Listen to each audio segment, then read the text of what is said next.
témoignage, témoignage,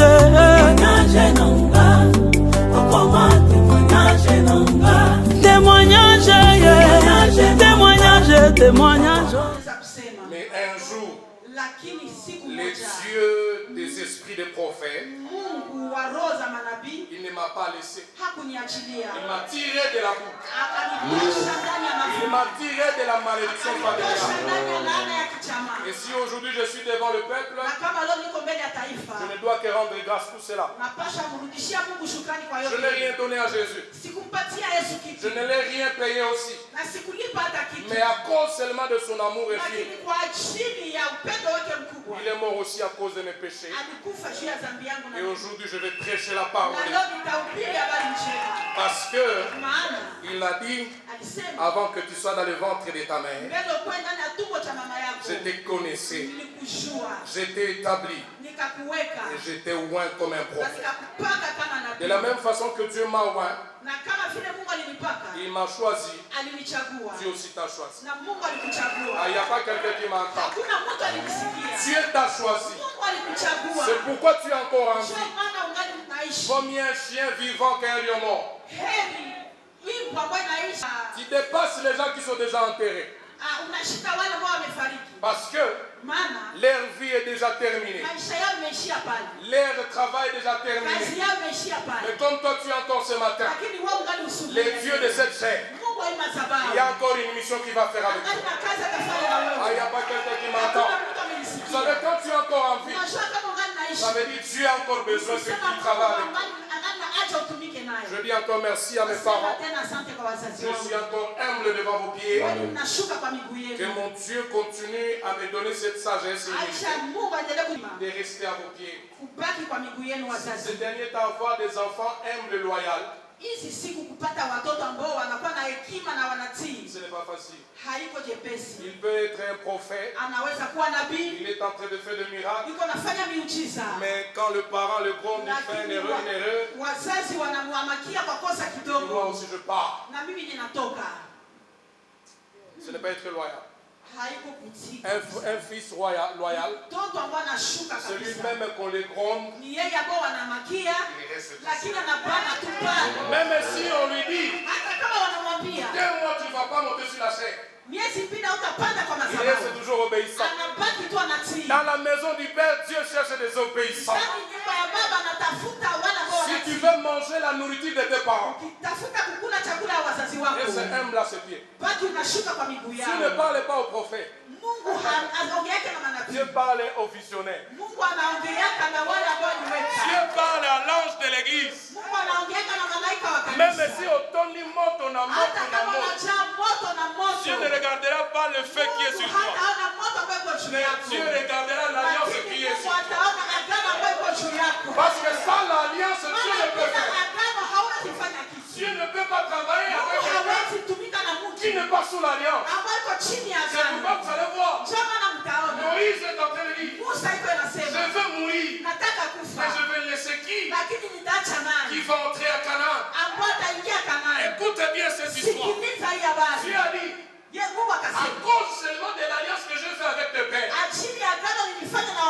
Ça c'est une nouvelle alliance que je suis tenté de parler à quelqu'un. C'est un enseignement profond qui va ouvrir quelqu'un les oreilles. Même si tu es grand plus que même tes parents, tu dois les respecter. Oui, bien respecter Jésus. Pierre respectait Jésus. Même si Pierre était avancé en âge que Jésus. Mais ils ont dit maître.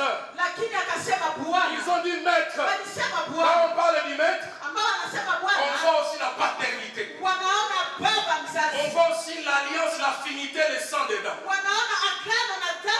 J'ouvre une parenthèse encore. Tu peux venir dans une famille où il y a une pauvreté. Mais si tu arrives là où il y a l'alliance, cette malédiction est capable de quitter dans ta vie. Vous savez pourquoi? Parce que tu es sous l'alliance. Alors toi, qui veut te faire valoir, Au dépasser de tes parents. Tu es maudit. Tu es maudit. Respectez le père. C'est pourquoi on dit, de la même façon tu peux respecter ton père biologique. C'est la même façon que tu peux respecter ton père spirituel. Et je peux même exagérer. Ton père biologique ne peut pas te donner ce que toi tu n'en avais pas. Mais un père spirituel est capable de te donner ce que tu n'en avais pas.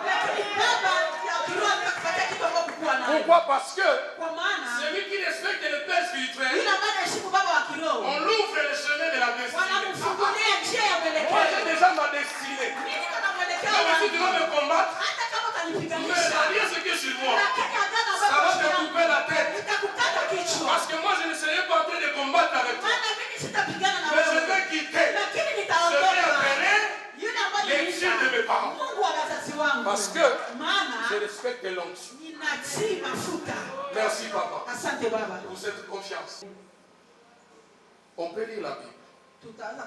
Le jeudi passé on était tellement bénis. J'ai été tellement béni. Moi aussi j'étais délivré d'un esprit. J'étais en train de croire que si maman ne serait pas là, et papa ne serait pas là, donc je ne vais pas prêcher. Parce que il faut qu'ils entendent ce que je prêche. Dieu m'a dit faites attention. Tu ne viens pas pour voir tes parents. Mais tu es venu me voir. Parce que moi je suis sur la chaise, la tête, l'autel. Et je demandais à mon serviteur de le construire. Et depuis ce jeudi, j'ai changé la mentalité. Il y a aussi des gens ici.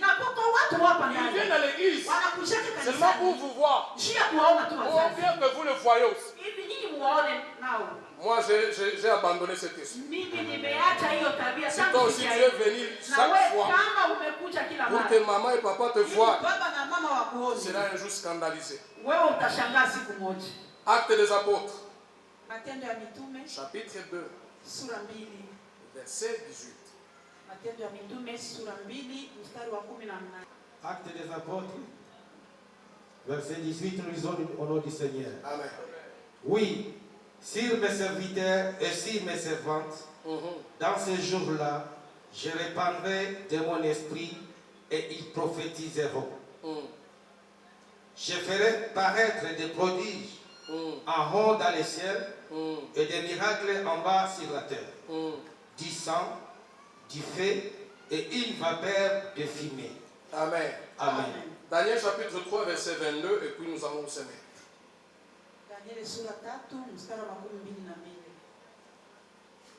22 dit ceci. Comme l'ordre du roi était sévère et que la fournaise était extraordinairement chauffée, la flamme tua les hommes qui avaient jeté Shadrach, Meshach et Abednego. Tu vas sauter 30, on peut se mettre. On peut se mettre, que Dieu vous bénisse. On lit 30. Après cela, les rois firent prospérer Shadrach, Meshach et Abednego dans la province de Babylone, parole du Seigneur. Amen. Est-ce qu'on peut acclamer la parole de Dieu? Saint-Esprit, mon ami fidèle, mon amour éternel, je m'abandonne entre tes saintes mains. Conduis-moi comme tu veux. Amène-moi encore dans les airs, que je puisse encore toucher le pan de ta robe de Christ ce matin, afin que je sois un canal d'une bénédiction dans la vie de quelqu'un ce matin. Les dieux de cette chair, je fléchis encore devant toi afin que tu sois glorifié. Toutes sortes d'envoûtements des esprits, de contradictions, de vol des esprits, je vous chasse loin de ce moment dans le nom de Jésus. Laisse que tu sois béni, Saint-Esprit. Par le sang de Jésus-Christ, nous avons ainsi prié. Amen. Amen. Je bénis encore le Seigneur pour la semaine qu'il a faite avec moi Je suis béni en tout cas. Et mon épouse a dit encore shalom. Et elle a dit qu'elle vous aime beaucoup. J'ouvre une parenthèse. Si tu ne respectes pas ta femme, l'onction n'est pas là. Yes. Tu ne respectes pas ta femme. Tu n'honores pas ton épouse. Le ciel va fermer. Le matin, quand un mari quitte la maison, la femme qui est une femme, je ne vais pas dire femme. La femme qui vient de Dieu. Une femme qui vient de l'Éternel. Quand le mari part, la femme reste à genoux. Elle reste dans le verbe de magotologie. Elle commence à prophétiser. Ma maison, on servira l'Éternel. Maintenant là où mon mari est parti, accompagne-le. Comme toi-même tu as dit, les bonheurs et la grâce m'accompagneront. Laisse que le bonheur et la grâce accompagnent mon mari. Même si tu vas entrer dans les scandales du ténèbres, c'est le ce qui est sorti de ta femme. L'onction va le protéger. L'onction va le délivrer. Et le soir, le mari va rentrer en étant joyeux. Il vient avec un sachet. Ce n'est pas lui qui a amené le sachet. Mais c'est Dieu qui a répondu la femme du mari. Et la Bible dit, je bénirai votre maison. Et j'éloignerai la malédiction. J'éloignerai la stérilité. J'éloignerai tout ce qui s'appelle sauterelle. Afin que votre maison me glorifie. Je déclare ce matin. À toutes les fois tu honores le nom de Dieu. Ta maison ne sera jamais stérile. Il n'y aura plus jamais la pauvreté. Il n'y aura plus jamais les sauterelles qui vont manger les bénis de tes gens. Le monde attend et le désir attend des fils de Dieu. Alléluia. Dieu est en train de vouloir montrer au monde. Il y a encore 7000 qui craignent encore Dieu. Et il faut que moi et toi nous soyons dans les 7000. Alléluia. Il faut craindre Dieu à une autre dimension, bien aimé. Bon, je vais parler d'un petit thème. Qui parle de la prospérité. La prospérité que Dieu, de tout le monde est en train de parler. Ce n'est pas ce que Dieu croit voir. La prospérité, ce n'est pas seulement avoir de maison. La prospérité, ce n'est pas avoir de voiture. La prospérité, ce n'est pas, ça veut dire que tu es marié. Ou tu as des enfants. Ou tu as un compte à banque. Non, bien aimé. Je vais te parler de la prospérité qui amène la paix du cœur d'abord. Parce que la prospérité, mais si ton âme se perd, tu n'as encore rien fait. Alléluia. Je suis en train de parler quelque chose ici. Il y avait 4 garçons. J'aime cette histoire. Ils étaient tellement de beaux. J'ouvre encore la parenthèse. Bien aimé, tu as besoin d'utiliser ta beauté pour évangéliser. Tu as besoin de toi authentiquement pour qu'il évangélise le monde. Ne te dis pas que tu vas aller chercher le mari d'autrui. Que tu es jolie, tu es belle, que tu vas avoir des hommes. Chic, choc, chèque. Non, là tu es déjà à côté. Même si tu viens avec iPhone 14, nous on s'en Si tu veux nous montrer les téléphones, nous allons te montrer Jésus-Christ de Nazareth. Parce qu'il y a de ces gens-là qui n'ont pas utilisé l'iPhone.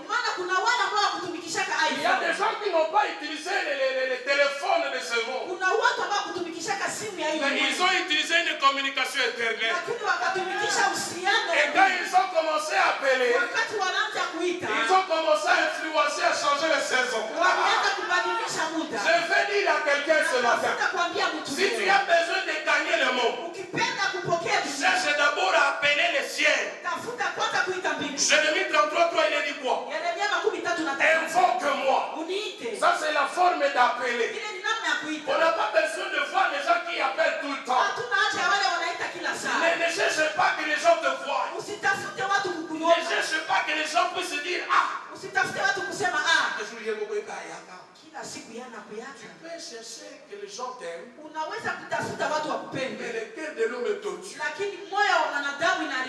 Le jeudi passé, j'avais dit que le cœur de l'homme a une deuxième bouche. Il peut te donner son argent. Il peut t'acheter tout ce que tu as demandé. C'est le cœur qui va dire je t'aime. Mais le cœur a une deuxième bouche. Quand tu tournes le dos,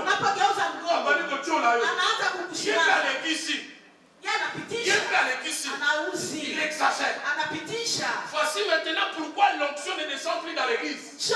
Parce qu'au lieu au salisamutu, avec l'amour sincère, tu fais l'amour qui est erroné, qui est dévié. Et puis c'est moi qui fais ce que tu sois bon. Toi, tu n'es pas mon Dieu. Tu n'es pas mon Dieu. Tu es le canal. Tu as prévu que tu me bénisses. Alors si toi tu es en train de parler derrière mon dos, tu vas récupérer tout ce que tu étais en train de me donner. Tu vas me les redonner maintenant.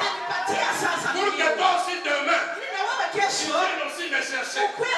J'entrerai dans l'enseignement. Ces garçons étaient jetés dans le feu. Ils étaient jetés dans le feu. Et le roi dit, Betty,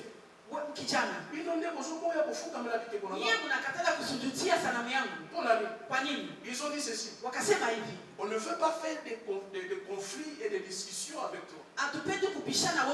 Parce que tu es roi. Vous savez, un roi de ce monde, il peut chercher que ta mort puisse être précipitée.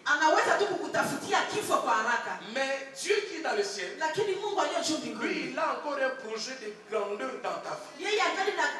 Comme dans l'église, on nous dit de nous aimer, de nous entraider, parce que nous formons un seul corps. Le corps de Christ, ce qui commence avec le corps, c'est l'amour. Ce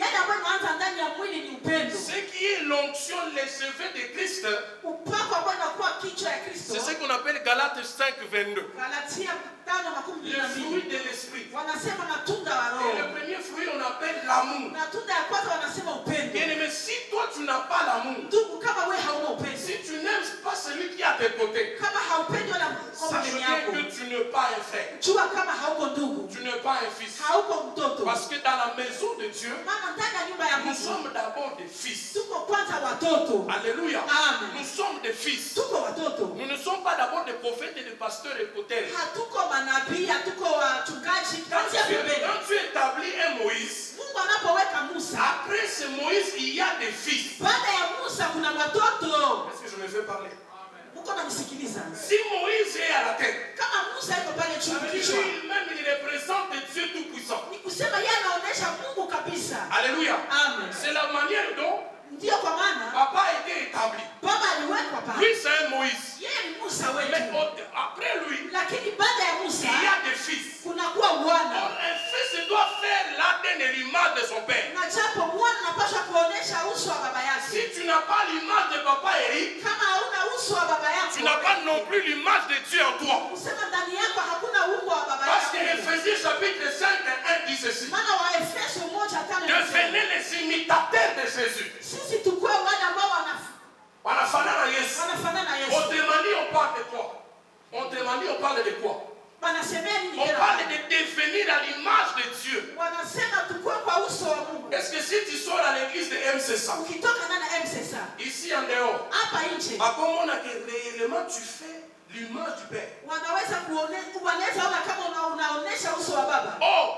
On me parle de ceci. Ces garçons, ils avaient l'image de Dieu de leur père. Malgré qu'on les a jetés dans le feu, ils étaient entrés dans le feu avec les dieux de leur père. S'il y a quelqu'un qui m'entend, qui ouvre les yeux. Malgré que tu es en train d'avoir des problèmes, malgré que tu as des difficultés, et accepte d'entrer dans cette difficulté avec les dieux de ton père. Parce que les dieux de mon père, c'est celui qui s'appelle le feu dévorant. Or, quand on parle du feu, on voit la réalité de ce fait-là. Le fait, quand ça commence à être allumé, ça ne peut pas laisser la graine, mais ça va tout brûler. C'est pourquoi je veux dire à une personne, ton problème, c'est une opportunité que le monde voit les dieux de Msesa. Il n'y a pas quelqu'un qui m'entend. Si tu es en train de fuir d'un problème, tu es en train de refuser Dieu de ton père d'agir dans ta vie. Ces garçons ont vu cette opportunité. Il dit ceci: nous allons être prospères, mais avant que nous soyons prospères, il faut que nous amenions le Dieu de nos pères en Babylone. On parle de Babylone pourquoi? Parce qu'en Babylone on ne reconnaît pas Dieu. Dans ta famille on ne reconnaît pas Dieu. Dans la ville on ne reconnaît pas Dieu. Dans ton entourage on ne reconnaît pas Dieu. Il faut qu'on reconnaisse Dieu au travers de toi. Au travers de toi. Mais pour reconnaître ton Dieu c'est quoi? Les comportements.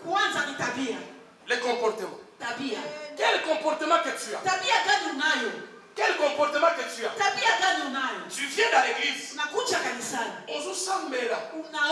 Tu pleures même. À tel point que maman, quand elle regarde, les hommes de Dieu regardent. Il va et dit, Mutoyo, assemble la kamakasi. Regardez Mutoyo, a donné un mauvais comportement. La Bible dit ceci: je révélerai des actions qu'il faut dans les secrets. Même si tu es dans l'église, mais tu as de mauvais comportements. Même si tu fais 40 jours en prière, mais les 41 jours, Dieu, au lieu qu'il t'entende, il étale ton problème. Il dit: voici celui qui ensorcelle l'église, celui qui est un escroc. L'église, on n'a pas besoin de gens qui prient beaucoup. Mais l'église, nous avons besoin de gens qui honorent Dieu dans leur comportement, dans leur caractère, dans leur habitude. Quand on te voit, on voit réellement que tu es un fils de Dieu. Qu'est-ce que l'entourage témoigne de toi?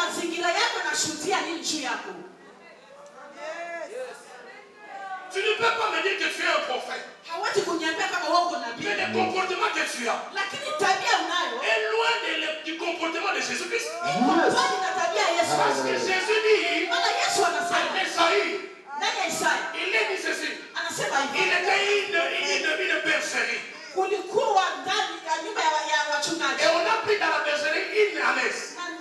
On a pris cette ânesse pour l'amener à la boucherie. Et la boucherie c'était quoi?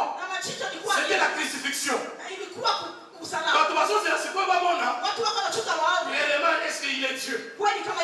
J'aime cet homme. J'aime cet homme.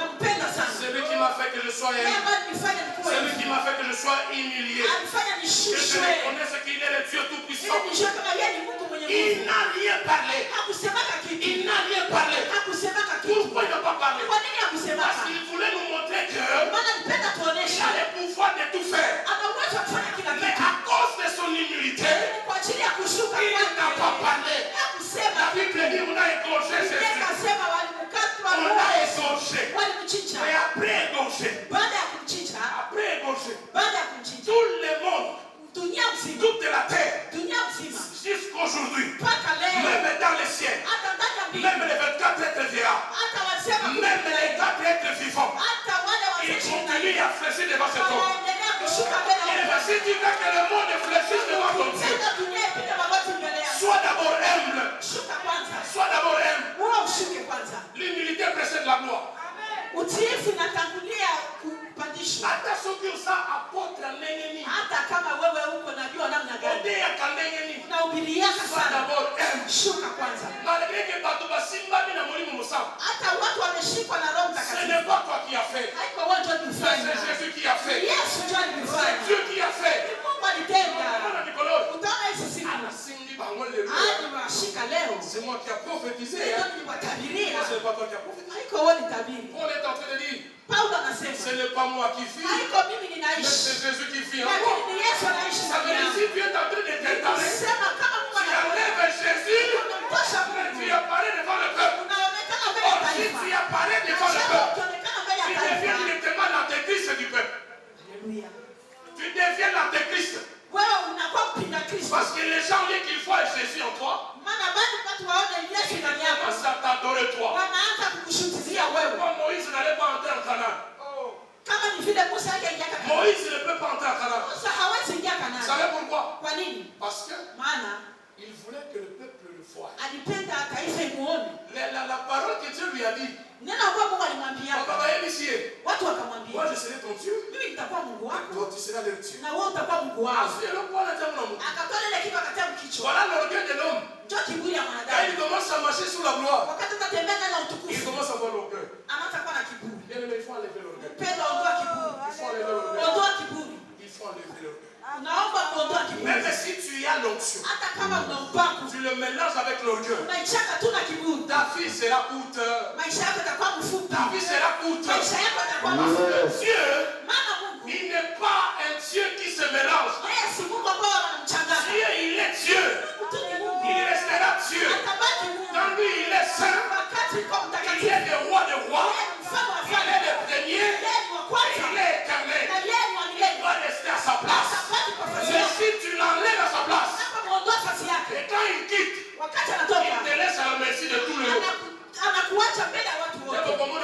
Njoo hapa watu wengi leo. Wako wanapigwa fimbo. Vous savez pourquoi? Kwa nini? Il veut se mettre à la place de Dieu. Anapenda kujiweka nafasi ya Mungu. Mais ces garçons, Lakini wale vijana ils ont dit ceci. walisema hivi. Au lieu que nous puissions se présenter devant le roi, Bali si uonekane mbele ya on mfalme. va présenter le roi, notre Dieu qui s'appelle le roi des rois. Taonesha mfalme Mungu wako anaitwa mfalme wa Or, wafalme. si tu es dans le Dieu des rois des rois, Sasa wakati uko na mfalme wa la wafalme. Bible dit à Psaume, Biblia inasema ndani ne ya savez-vous pas que vous êtes le Dieu de ce monde? kushika mko wa Mungu wa hii Le dunia. salaire que Dieu peut te donner quand tu le mets à sa place, Na ile samani Mungu anakupatia kumweka ndani ya nafasi yake. il t'appelle le Dieu devant ce monde. Atakuita Mungu mbele ya hii Et dunia. le monde va te Na respecter. dunia itakutii. Mais le problème, Lakini shida on ne veut pas écouter que Dieu est seul et éternel. hatupendi kusikia kama ni Mungu ni umoja na wa Si milele. tu veux vivre de la prospérité, Ukipenda kuishi kuendelea, il faut d'abord s'effacer devant le monde. inaomba kwanza ufutikane mbele ya dunia. Il faut être effacé devant le monde. Inaomba kwanza ufutikane mbele ya dunia. Parce que celui qui s'efface devant le monde, Maana mtu ambaye anafutikana mbele ya dunia, quand il se présente devant Dieu, wakati ataonekana mbele ya Mungu, il est en train de parler à Dieu ceci. iko naongelea Mungu Je hivi. vais trouver une grâce devant toi. Napenda nipate neema mbele Vous yako. savez, quand tu t'humilies devant Dieu, Unajua unaposhuka mbele ya Mungu, il lui verse la grâce. anamwaga neema. La grâce, Neema c'est la forme des choses qu'on ne méritait pas. ni namna ya kitu ambacho hatukustahili. Tu ne méritais pas, bien aimé. Hakustahili ile kitu. Ce que tu es aujourd'hui, Yale ambayo uko tu leo, ne le méritais pas. wewe hukustahili. Le mariage que tu as, Ndoa ambayo uko tu ne nayo, le méritais pas. hakustahili. L'argent que tu as, Pesa ambayo tu ne le unayo, méritais pas. hakustahili. Je sais que la grâce a fait. Najua neema ilitenda Il kitu. t'a enlevé dans la poussière. Kutosha ndani ya mafuta. Il t'a enlevé dans la stérilité. Kutosha ndani ya Il utasa. t'a enlevé dans tout le monde Kutosha ndani ya maneno yote. afin que tu puisses témoigner Dieu. Ili ushuhudie Mungu. Si tu ne témoignes pas Dieu, Usikama ushuhudie sache Mungu. bien que tu ne vas pas prospérer. Najua kama hauendelee. Tu ne vas pas prospérer. Hauendelee. Habite avec toi. Mungu anaishi ndani yako. C'est pourquoi on l'appelle l'homme d'humilié. Maana anamuita L'homme d'humilié. mtu wa mahali. L'homme d'humilié Mtu wa mahali doit avoir quelqu'un qui l'invite. anapaswa kuwa na mtu ambaye anamwalika. C'est pourquoi le brigand, Sio maana wale wanyang'anyi ils étaient en train de passer. walikuwa wanapita. Ils ont rencontré quelqu'un qui était déjà abattu. Wakakuta mtu alikuwa anapigwa. On l'a encore fouetté de mort. Wakampiga tena On l'a kufa. fouetté de mort. Wakampiga La tena. Bible me bénit. Biblia Il inanibariki. avait un bon Samaritain. Il y avait un bon Samaritain. Il quittait à Jérusalem pour aller à Jéricho. J'ouvre une parenthèse. Jérusalem, c'est une ville sainte et sanctifiée, bénie. Et la ville de Jéricho, c'est une ville de malédiction. Bien aimé, il ne faut pas quitter quelque part où il y a ta bénédiction. Ne quitte jamais là où Dieu veut te voir. Il ne faut jamais quitter à ta poste. C'est pourquoi Babouk dit, je ne quitte pas sur ma poste. Je veux rester.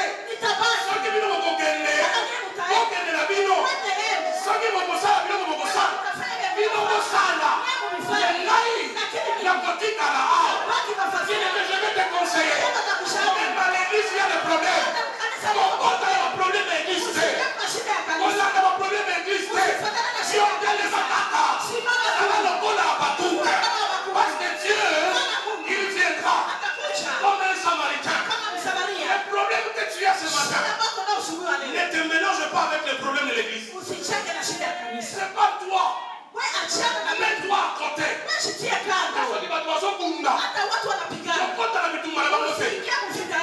Continue à s'assembler ensemble. Parce que toi aussi tu as des problèmes. Les conflits déjà ne t'ont pas amené en sérieux. Mais qu'est-ce qui t'a amené en sérieux? C'est Dieu. Mais toi, les problèmes te mettent toujours ici. Tu ne seras pas béni. Tu ne seras pas béni. Il était à Jérusalem. Il a oublié. Il a quitté la place de sa bénédiction pour aller maintenant sur la place de la malédiction. Écoute ce que Dieu bénit. Au lieu même qu'il meure là-bas à Jéricho, Dieu ne l'avait pas abandonné. Regarde ce qu'il a fait avec Dieu. Même si tu as quitté l'endroit où Dieu allait te bénir, il va venir te chercher. Parce que dans toi, il y a l'Aden. Il y a l'Aden. Il y a l'Aden. Or l'Aden, ça fait plus que même le corps. L'Aden. Et Kamata. Plus que même le corps. Les gens peuvent te voir, tu es bien habillé. Tu es en train de pleurer dans ton cœur. Mais je te dis ce matin, ce qui est dans ton cœur, ça va être plus que même le pied de tes pleurs. Parce que l'Aden a crié à la croix. Il a dit ceci, tout est accompli. Tout est accompli. Malgré que vos hommes n'aient pas là, il n'accompagne nous, ça y est. La Bible est en train de me dire, papa, la seconde maison sera plus grande que celle de la première. Aujourd'hui, on a zéro. Mais lobby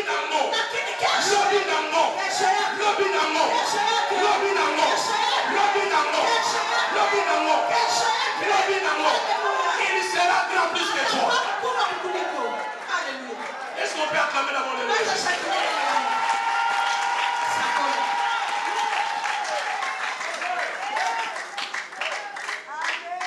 Anna va se négliger pas ça.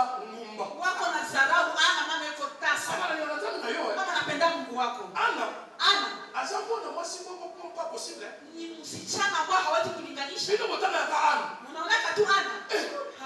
Pour ça que maman on a été. Sichezeke na huyo mama. Huyo mchakazi. Elle était une héroïne.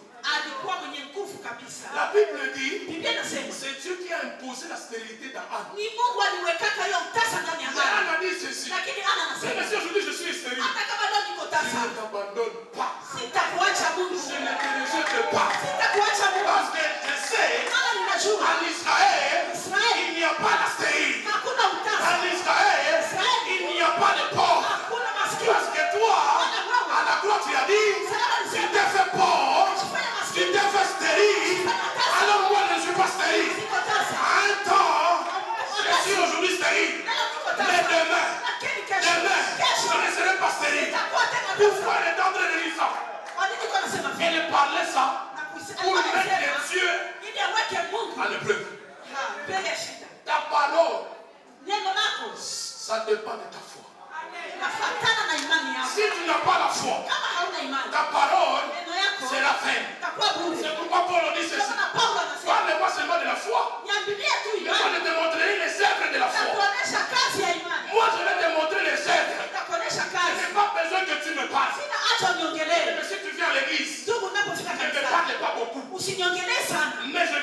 foi na lèvre. Ne me parle pas beaucoup. Nous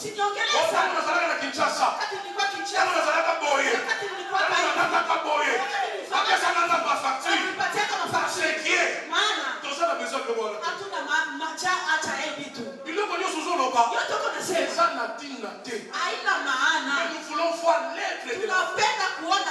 On parle de l'être de la foi. On parle de l'être de la croix.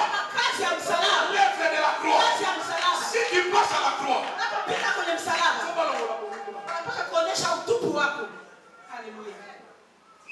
mais yo rien à l'église. Uko na kopesha mavazi na mafuta kushika petite sœur na yo ya mdogo wako petit frère na yo ya mdogo wako tu peux s'en aller na papa watie kama mafuta nipagaye ukeko defa na periki unaenda shikopa na periki na plante kwa watu bamona ke shima tuwaone kama yeye ni wa kiana bola ozo devient grandeur ya Nzambe likula momo ina yo tuko na kwepa ukubwa wa Mungu juu ya maisha yako. Dieu ne va pas étaler ton identité sur les gens. Mungu ataonesha anwani yako mbele ya watu. Savez pourquoi? Unajua kwa nini? Ozo pakola eloko oyo eza yo. Uko na shipaka kitu ambayo iko yako. Alléluia. Amen. Ne t'emprête pas. Usikuwe na shikopesha. Ndio, usijikopeshe. Usikuwe na kopesha. Usijilazimi. Usijilazimi. Hata ni pantalon moyo. Hata pantalon moyo. Fanya kwa jina la Yesu. Hata na kwamba na Yesu. Hata ni kikwembe moyo. Fanya kwa jina la Yesu. Hata na kwamba na Yesu. Hata unapatala hii wanataka Susana. Hata unapakola Susana. Hata kwa jina la Yesu. Hata na kwamba na Yesu. Parce que dans les moments de difficulté, wakati wa c'est le moment où Dieu s'élève. wakati Je vais parler avec quelqu'un qui s'appelle Étienne ce matin. On est en train de jeter à Étienne des pierres, papa. Il n'a pas vu les pierres, mais il a vu les ciels s'ouvrir. Il a vu les fils de l'or.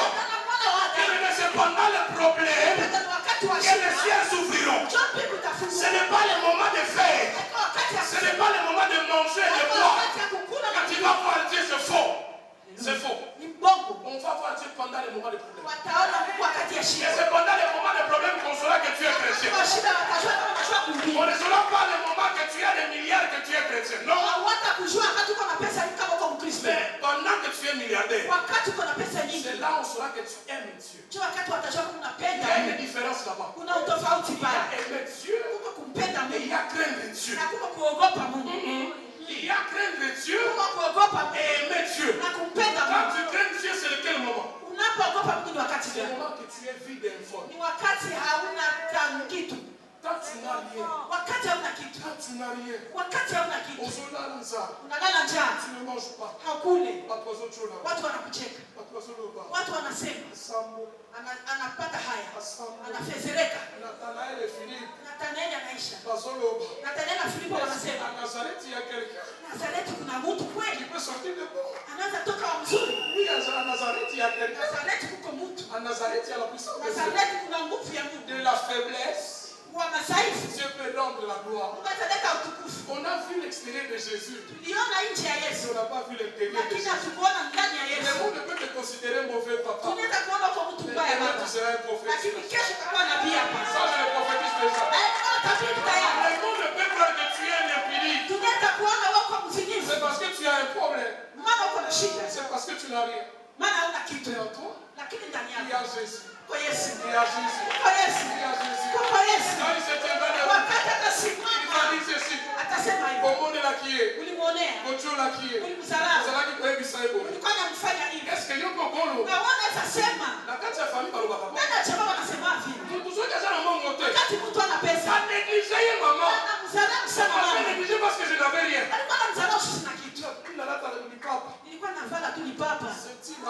Hakuna sentire. Nafunga pantalon na epengu. Ni unavala lipapa inapitiwa kwa makamba. Hata lipapa matongi. Frère Sapo la Masaya. Je suis en train de regretter. Combien de fois les gens étaient en train de dire oh non Samuel. Je voulais que ces gens-là qui disaient ça. Aïe Sabango. Oya kota la Asana bomo Olo Yesu alongo linga sonye. Vous savez, pendant le moment les gens vous le disent.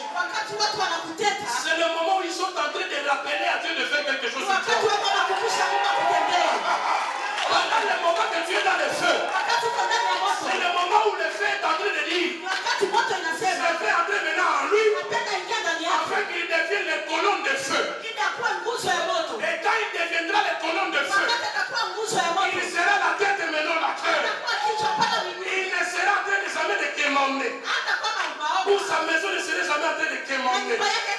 Parce que Jésus, il honore ce qu'il honore. Si tu honores Jésus et tu le crains, il t'honorera devant le Père et devant le monde. Vous savez pourquoi Dieu le fait? Parce qu'il a besoin de sauver le monde. Quand Dieu a aimé le monde, il a donné son fils. Il a donné son fils afin que quiconque croit en lui, qu'il ne périsse point. Ils ont cru en Jésus. Même si on les a jetés dans le feu, ils ont dit ce feu ici, c'est notre opportunité. C'est notre opportunité.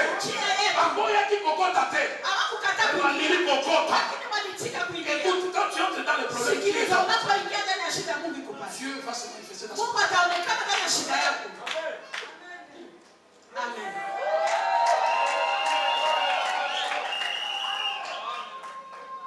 Dieu est grand. Dieu est grand. Ne te minimise pas. Tu as la prospérité du ciel. La bénédiction doit commencer dans le ciel. Et puis ça descend sur la terre. C'est pourquoi on a dit notre Père qui est aux cieux, que ton nom soit sanctifié, que ton règne vienne, que ta volonté soit faite sur la terre comme aux cieux. Mais on est en train de dire, oh, ça veut dire que Dieu doit commencer à être élevé. Et puis il descend. Quand Dieu descend, même si tu étais stérile de 10 ans, ta stérilité va quitter. Quand Dieu descend, même si tu étais pauvre, ta pauvreté va quitter.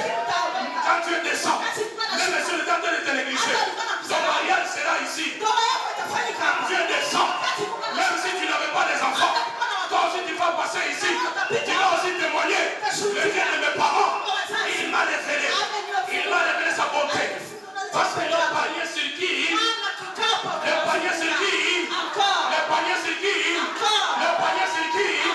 c'est pourquoi la Bible dit, ils étaient tous dans le feu.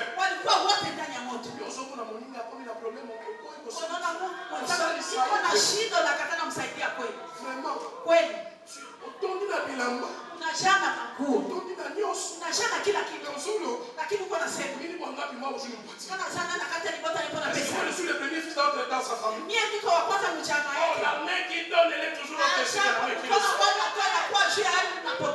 Maman, c'est bon Kabola. Même si elle est sorcière, parce que tu as donné avec amour. Celui qui donne avec amour, on ne le touche pas. Il est invincible. Il est intouchable. C'est pourquoi vous êtes en train de voir. Moi, je vais être comme mes parents. Je vais devenir aussi comme eux.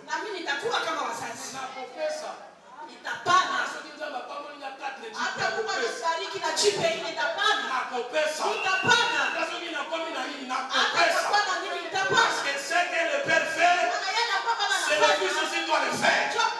Ce que la maman fait, la fille aussi doit le faire.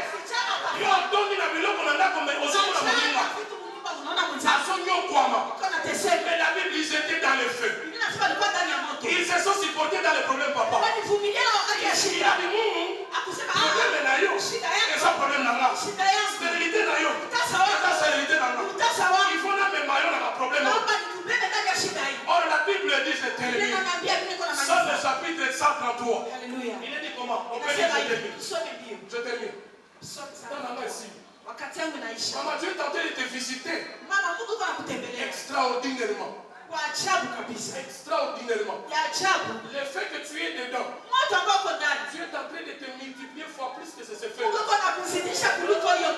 monde va savoir que tu es une femme. Parce que on t'a beaucoup humilié. Mais c'est le temps. Pour le fils de cette fête, il va se tenir debout. Il va s'élever contre vos ennemis. Tellement. Ça éclaire. Ça éclaire. Tu vas partir de pays en pays. En train d'amener l'évangile. Parce que les choses que tu donnes toujours à Dieu, il me parle et il ne sera jamais resté de ta dette. Il ne sera jamais resté avec ta dette. Dieu paye toujours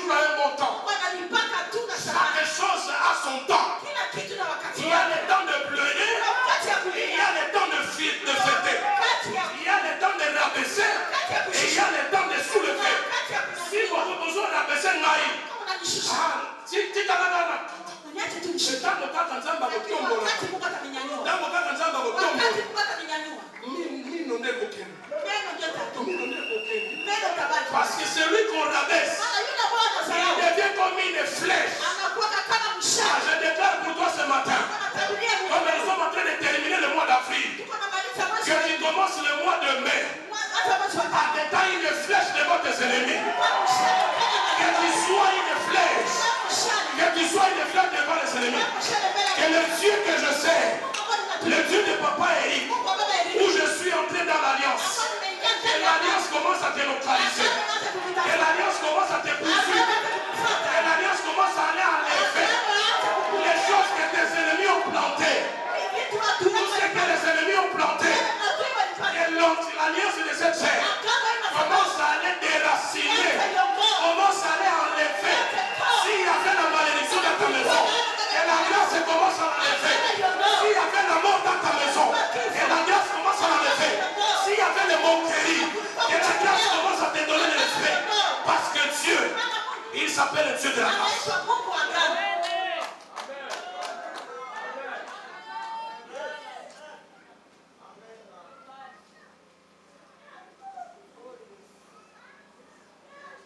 Dieu il est grand. Dieu il est grand. Dieu il est grand. Je termine. Je peux amener le mouchoir. Aux oreilles. Mais au collet là, les sous. C'est ça l'homme. C'est ça l'homme. L'homme peut venir te dire. Mais tu vas encore pleurer. Mais si la grâce arrive, on ne verra plus les larmes, mais on verra le visage rayonner de joie. On va voir la joie sur ton visage. Pourquoi? Parce que la joie, c'est le contraire du pleur. La joie est le contraire du pleur. Je te déclare et je termine. Si tu as longtemps pleuré, le Dieu de mes papas, il commence à effacer les larmes. Il n'y a pas quelqu'un qui m'entend.